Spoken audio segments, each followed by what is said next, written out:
সমাচার বা ঈদ ছুটির একটা সেটা হচ্ছে আমি ছিলাম কুমিল্লা, কালকে ছিলাম চিটাগাঁও, আজকে হচ্ছে যে আবার ঢাকা যাচ্ছি, এখন যাচ্ছি হচ্ছে রাজশাহী। এটা হচ্ছে একটা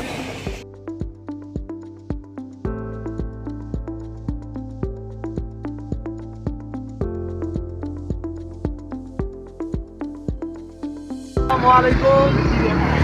এই মুহূর্তে আছি রাজশাহী সিটিতে। বাবু ভাই, ময়ূক সাহেব, হাজারো তরুণী ক্রাশ। এই একটা কথা ভালো একটা কথা কইছে এতক্ষণে। আমরা এখন আছি কোথায়? চিপা।